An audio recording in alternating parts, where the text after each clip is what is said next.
Bonjour, vous écoutez Orbit, le podcast qui répond à toutes vos questions sur la plateforme Odoo. Moi, c'est Franck. Et moi, c'est Florent. On travaille tous les deux chez Orbit, ça fait plus de 15 ans qu'on fait du Odoo. Avec le temps, on a compris énormément de choses, autant sur la plateforme que sur l'aventure entrepreneuriale.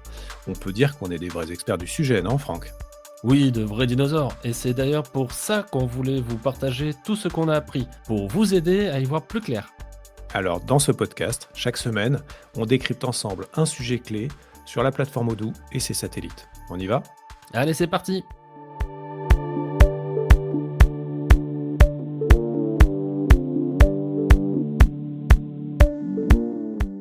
Salut Florent, Salut Franck, ça va?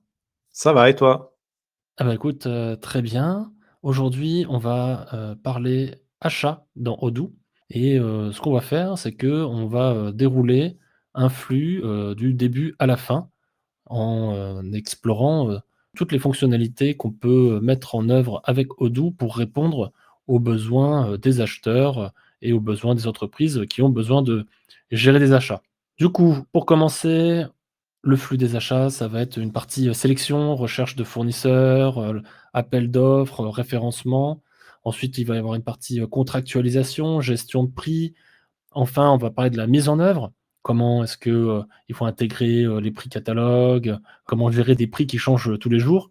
La partie opérationnelle, donc là, en fait, bah, comment, les utilisateurs vont, passer, leurs commandes, peut-être qu'il va y avoir, des flux de validation. Bah, une fois qu'on a fait ça, bah, on va réceptionner, hein, les services ou, les marchandises.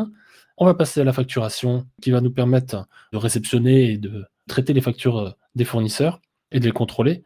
Et enfin, tout ça, ça va nous permettre d'avoir des données qu'on va pouvoir analyser et qui vont nous permettre d'avoir des billes pour pouvoir, négocier avec, nos fournisseurs. Tout un programme, finalement, et c'est, quelque chose qui va nous permettre de faire référence à différentes expériences qu'on a eues chez nos clients puisque, voilà, certains, sur chaque domaine, souvent on a des expériences clients qui sont intéressantes. Du coup, voilà, la première chose dans un flux d'achat, bah, en fait, c'est d'aller, chercher le fournisseur et donc là, on peut avoir plusieurs cas d'usage. Il peut y avoir, une recherche ponctuelle, hein, on va dire, j'ai besoin, d'un fournisseur, avec Odoo, on va être en capacité de lancer, un appel d'offres auprès, d'une sélection, de fournisseurs. La plupart du temps, on va faire, une recherche de fournisseurs à travers un processus qui ressemble, en fait, aux ventes. C'est-à-dire qu'on va utiliser le module CRM, en réalité, pour sélectionner le fournisseur et mettre des étapes de sélection qui vont nous permettre de choisir quel est le fournisseur avec lequel on va travailler. Donc avec une vue Kanban, différentes étapes pour savoir si le fournisseur répond à nos exigences et à nos besoins en termes de réactivité, par exemple, en termes de disponibilité produit, en termes de lieu de livraison, en termes de tarifs, et cetera, et cetera. Donc ça, on va pouvoir le faire avec Odoo en traitant avec le module, déjà achat qui existe et puis le module, CRM et une fois qu'on a choisi son fournisseur, on va passer sur la partie, contractualisation. Pour information juste sur la partie, appel d'offres et cetera, on a des clients avec qui on travaille, pour qui on fait, des gestions d'appels d'offres à l'international. C'est-à-dire que, on est capable de traiter aussi, des paramètres, locaux, par rapport à certains pays et traiter, ce type de système d'appel d'offres. Ouais, de gérer ce qu'on appelle dans Odoo les RFQ, les Request for Quotation. Voilà, tout à fait. Des fois, l'enjeu, ça peut être, de gérer des problématiques, locales par rapport à différents pays. Donc ça, c'est des choses qu'on a déjà croisées. Et sinon, sur des problématiques industrielles franco-françaises, ça marche très bien. Une fois qu'on a choisi son fournisseur, on va pouvoir, contractualiser. Soit il y a un papier, qu'on va vouloir faire signer à son fournisseur, mais, on va souhaiter, appliquer, les conditions, de ce contrat, ensuite, dans les opérations à venir. C'est-à-dire que, demain j'ai, un utilisateur qui veut passer un achat, bah, je veux que la remise fournisseur, elle s'applique, automatiquement. Donc pour ça, en fait, dans Odoo, on a un module qui s'appelle liste de prix, qui va permettre de gérer, des formules, qui peuvent être complexes, des taux de remise, tout un tas de choses par article, par, catégorie d'articles et justement surtout par fournisseur et donc c'est ça qu'on va pouvoir construire et ça, on va pouvoir, le transformer en contrat, qu'on va pouvoir générer, avec, par exemple un outil maison qui s'appelle Redner, pour faire quelque chose de joli et le faire passer par la signature électronique dans Odoo. Donc là, on a négocié avec, notre fournisseur, on va rentrer, des conditions tarifaires qui vont s'appliquer, dans la vie de l'outil par la suite. Enfin, on va pouvoir valider le contrat avec une signature électronique, qui sera conforme d'ailleurs avec, un certificat, d'authenticité, dans lequel on a la géolocalisation, l'adresse IP, et cetera, et cetera. Bon, il y a que moi qui parle, hein, dans cet épisode.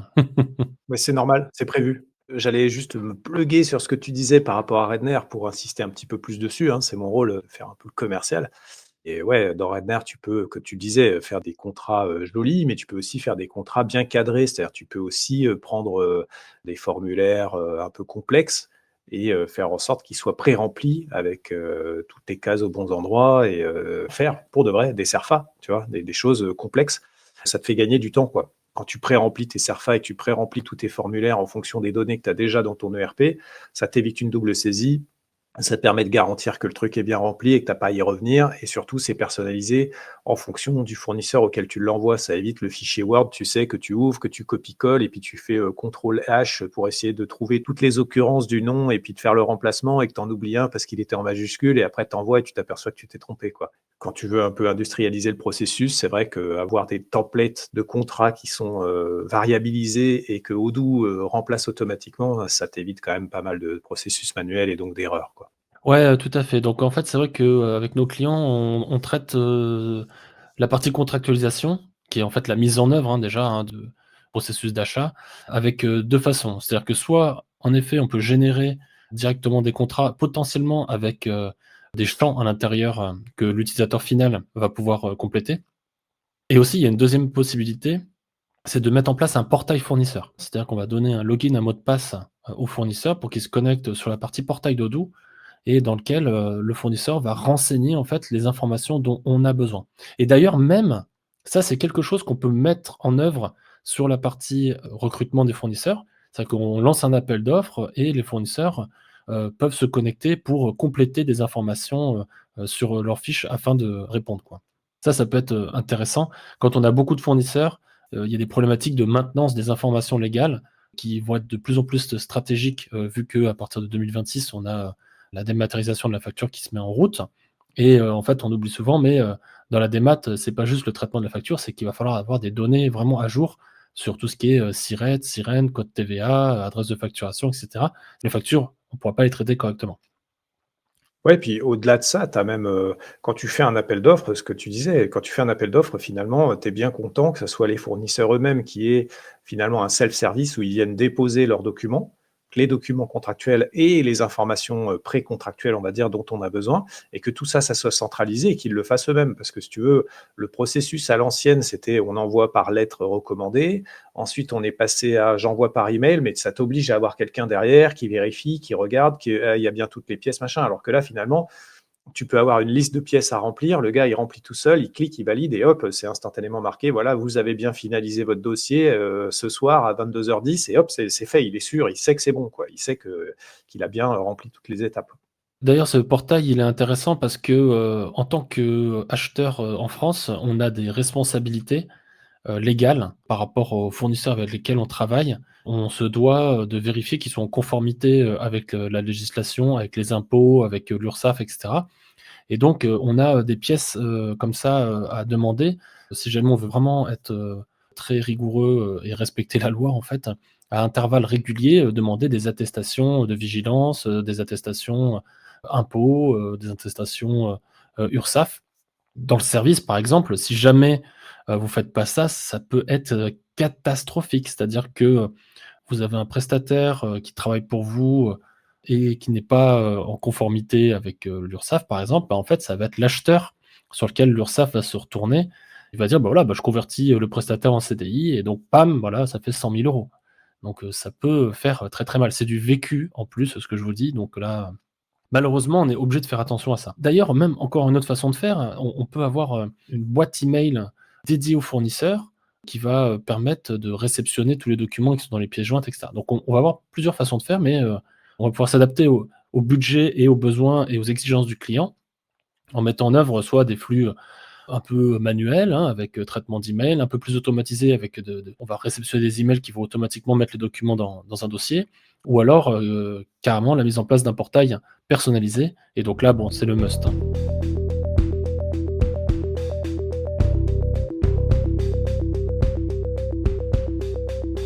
Odoo, ce n'est pas encore très clair pour vous? L'expertise Orbit est là pour vous accompagner. Sur orbit.io, prenez directement rendez-vous avec Franck ou Florent, experts depuis plus de 15 ans. Un clic sur la rubrique blog et vous bénéficiez des très nombreux articles en accès libre. Odoo n'aura bientôt plus de secrets pour vous.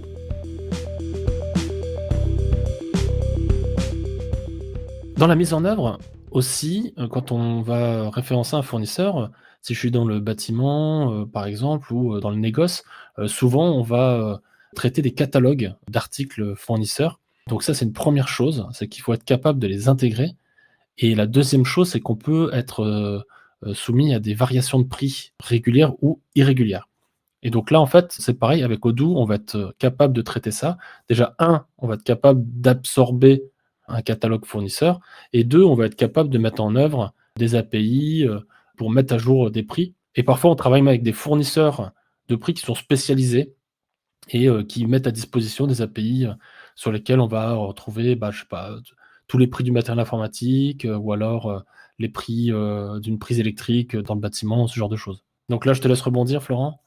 Bah, totalement, ouais, bien sûr. Là, c'est évident que c'est mon rayon, c'est ce que j'aime, on va dire, on le sait, hein, maintenant, je crois que les gens qui nous écoutent le savent.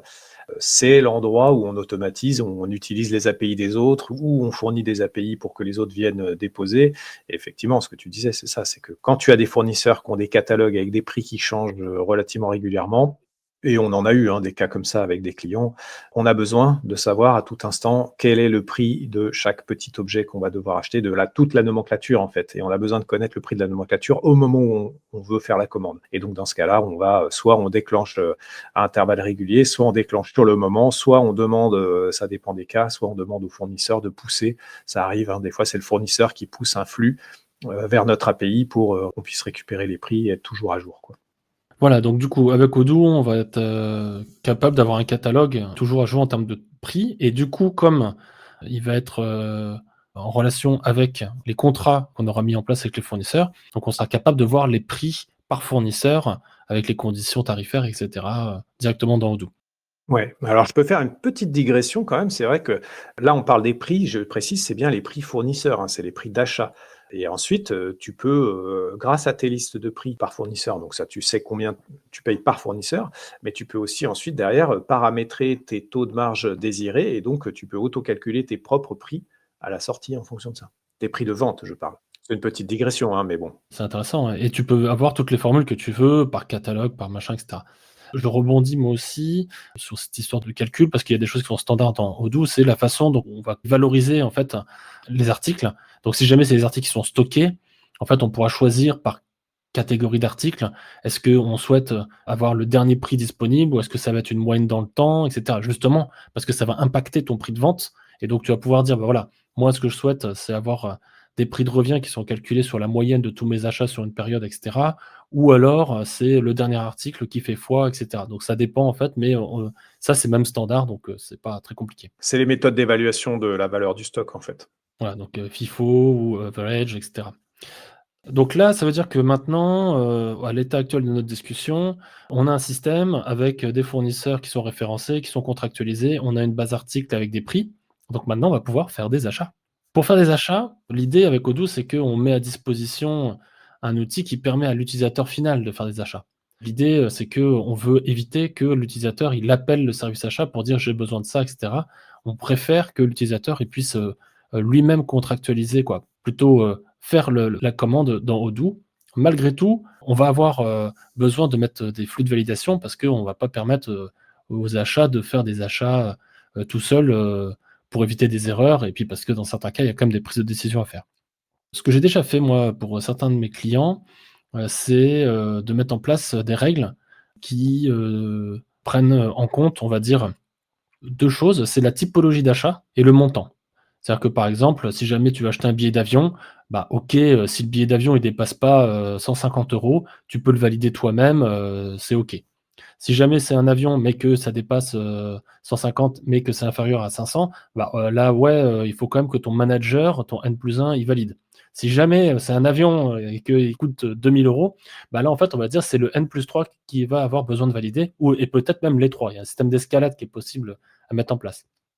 Au final, ça fait beaucoup de règles tout ça, mais c'est transparent pour l'utilisateur. C'est-à-dire que lui, il dit: «Bah, tiens, je veux acheter, une souris d'ordinateur», poum, ça lui dit, «Bah, il faut que tu demandes à ton N+1». Ou alors: «Tiens, bah, je veux inviter un client, c'est inférieur à 50 €». OK, pas de problème, ça passe tout seul. C'est important aussi de dire que, Odoo, à la base, c'est quand même assez ouvert. C'est-à-dire qu'on laisse la liberté, aux utilisateurs, mais après nous, on est capable de mettre des choses un petit peu plus strictes et avec des possibilités aussi, de faire face, à des situations, qui sont, pas prévues. Parce que souvent, ce qu'on peut constater, des retours utilisateurs par rapport à l'utilisation des ERP, c'est qu'ils se plaignent de la rigidité. On a un client qui est dans l'événementiel, ils ont commandé, un DJ pour faire la fête jusqu'à minuit. Si jamais à minuit, la fête, elle est trop bien et que, les gens, ils ont encore envie de danser, bah, en fait, il faut être capable, de dire au DJ de rester 2 heures plus tard, tu vois? C'est pas: «Ah bah non, bah, le système il a dit non, vous arrêtez de danser», tu vois? C'est pas possible. Donc, avec Odoo, on a cette, capacité-là, pour répondre à tout, quoi. Oui, après ça dépend beaucoup du paramétrage. Il faut faire attention, on en a déjà parlé régulièrement, mais en fait, il peut y avoir une tentation de tout verrouiller, tout bloquer, de mettre des processus hyper complexes et hyper verrouillés. Il faut aussi penser à l'utilisateur, dans sa vie de tous les jours, il veut acheter un taille-crayon, comment il fait? Et si quand il veut acheter un taille-crayon, il doit d'abord trouver une référence, ensuite, faire la demande au N+1, au N+2, au N+3, c'est sûr que ça va être compliqué, surtout si tu as mis en dur que c'est obligatoirement le N+1. Alors que si tu as dit, c'est, le groupe de personnes qui est là, qui peut valider et en cas d'absence, ça sera quelqu'un d'autre, tu vois? Et ça, en fait, ça dépend beaucoup de l'organisation de l'entreprise. C'est assez bête ce que je dis, mais finalement, plutôt que de dire, c'est forcément, Joseph qui valide, si tu dis: «Bah, c'est, tel groupe de personnes», déjà, ça simplifie les choses parce que quand Joseph est en vacances, tu es pas bloqué. Et c'est exactement ça, hein. Ce qu'on avait fait, c'était, des groupes de du N+1 direct. Bon, bah, on est content, on a passé notre commande. Après, il faut la réceptionner. Donc, il y a 2 choses différentes. C'est-à-dire qu'il y a des choses qui vont être différentes entre on réceptionne du service et puis on réceptionne de la marchandise. Si on commence par la marchandise, qui est pas ce que je maîtrise le mieux, cependant, dans Odoo, on va avoir, toute la gestion de stock qui peut être équipée avec des douchettes, avec des emplacements, avec des routes logistiques et cetera, et cetera, et cetera, et cetera. Je ne vais pas m'étaler là-dessus aujourd'hui, mais qui vont permettre de réceptionner la marchandise comme il faut.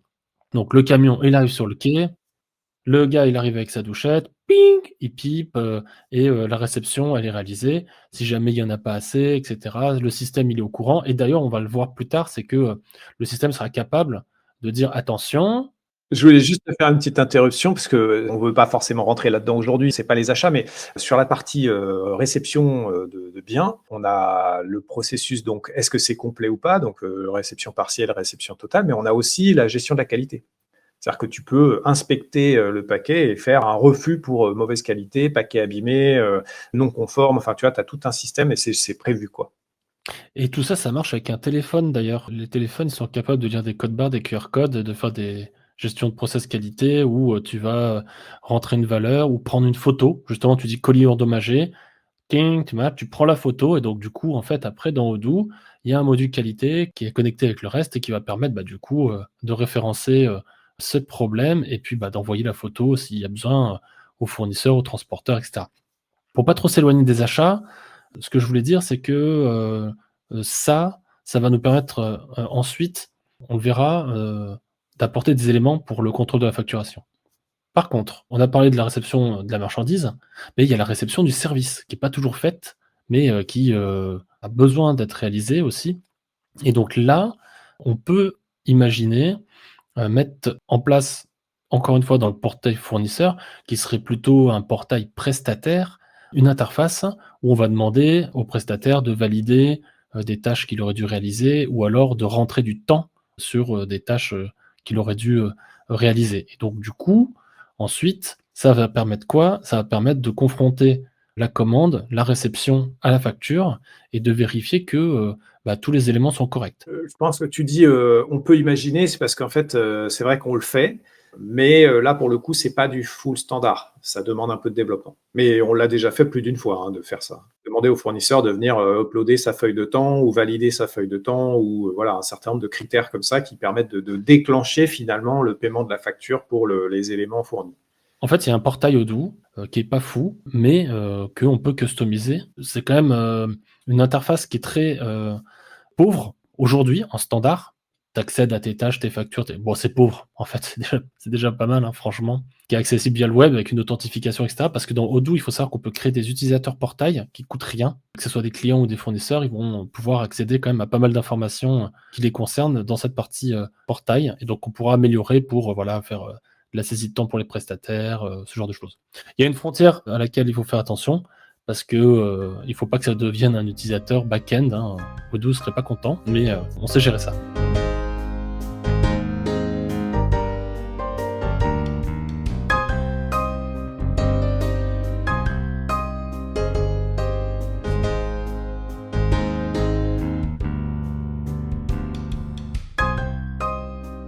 La facture arrive parce qu'à un moment, il faut payer.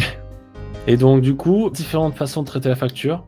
La facture, qui arrive par papier, ça peut arriver.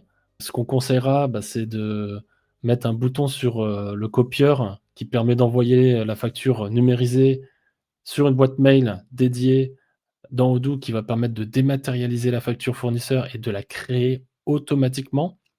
Donc ça, c'est quand même assez génial.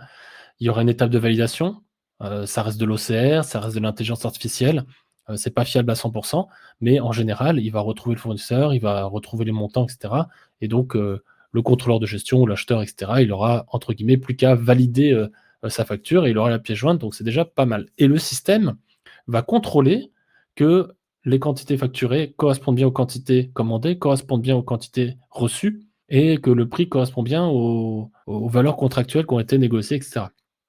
Le fournisseur, il pourrait déposer, sa facture, sur le portail, ça c'est une autre solution. Ou alors, on peut avoir des fournisseurs qui nous envoient des EDI. C'est, déjà dématérialisé, et Florent, je sens que tu as envie d'en parler. Et oui, bah, et forcément, l'EDI, finalement, c'est de l'API, c'est l'ancien nom de l'API.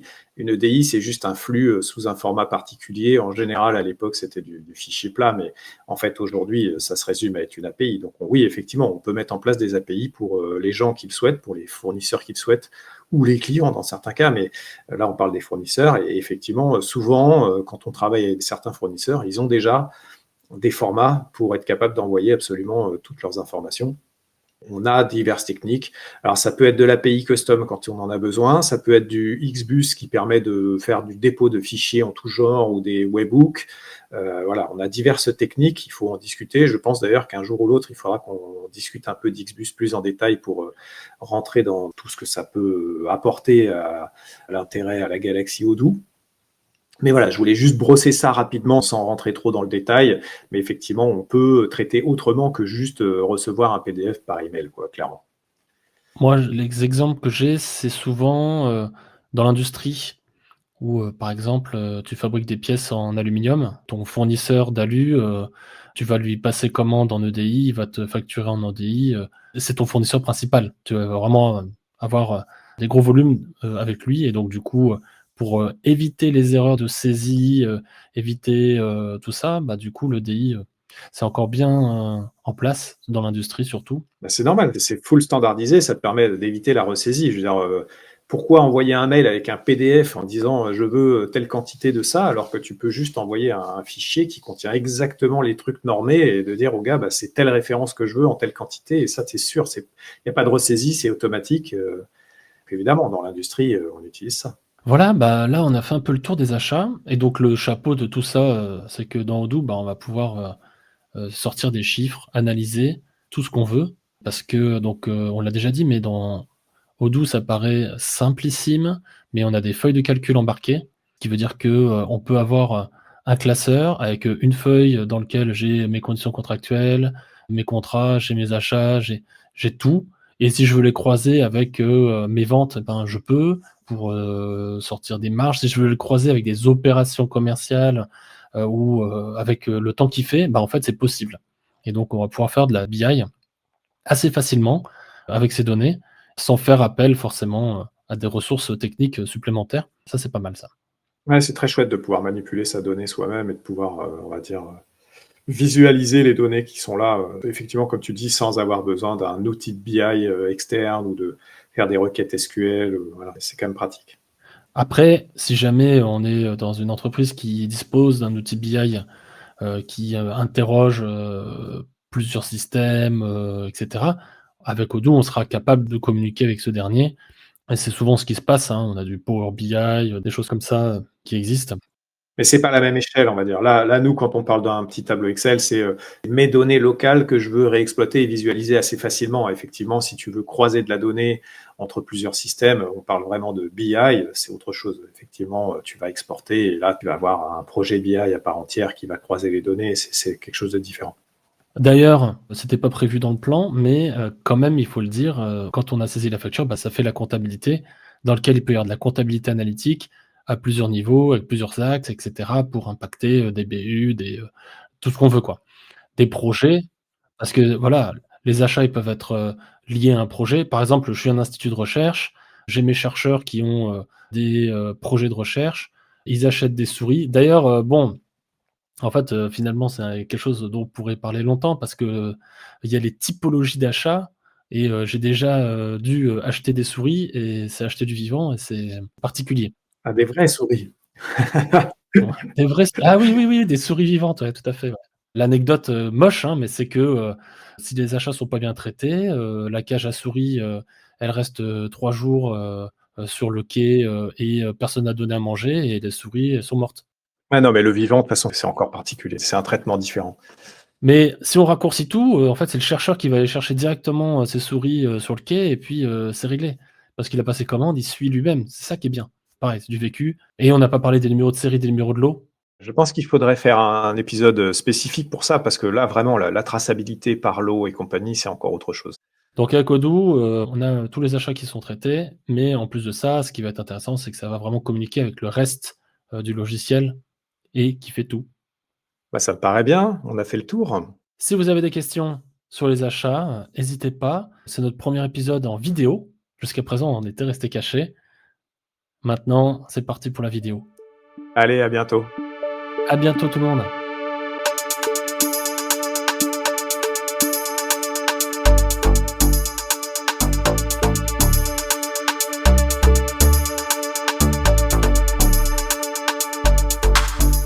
Merci d'avoir écouté Orbit, le podcast qui décrypte la plateforme Odoo.